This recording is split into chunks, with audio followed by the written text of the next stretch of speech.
Hello বন্ধুরা, দেখো আর তোমাদেরকে আমি দিনের বেলা দেখিয়েছিলাম যে আমি দোকানে একটা পার্সেল এসেছিলো বলে, তাই আমি ওটা কী করেছি তোমাদেরকে ভালো তো দেখাতে পারিনি। তাই আমি ঘরে এখন রাত্রেবেলা ফ্রি হয়ে গেছি।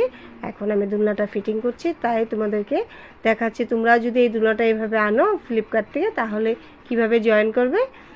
এখন আমি কি করেছি, এইভাবে পার্টগুলো সব ডিজাইন করা পার্টগুলো থাকে, তো আমি তোমাদেরকে এমনি দেখাচ্ছি এটা কিভাবে বানাবে। আর এখানে তুমি দেখেছো যে সাইডগুলো আছে, এগুলোতে সব স্ক্রুগুলো দিয়েছিল, সেগুলো ফিটিং করতে হবে। কেন কি না হলে এটা লুজ হয়ে যায়, সব খুলে যায় এভাবে, যে ঢিলা টাইপের ঝুলতেও হয় না।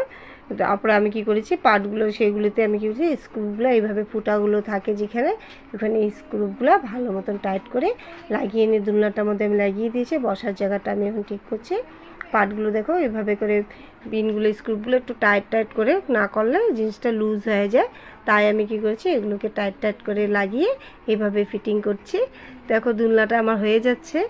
এই যখন আমি দুটা পার্টই আলাদা আলাদা করে ফিটিং করেছি, ফিটিং করার পরে যখন জয়েন করছি, দেখো আমার দুলনা কি সুন্দর লাগছে। গোপালের জন্মাষ্টমীর জন্য গিফট এনেছি, সব রেডি করে একটা করে রেডি করছি। তোমরাও দেখো এই গোপালের দুলনাটা কেমন লেগেছে, ভালো লাগলে একটা কমেন্ট করে জানাবে।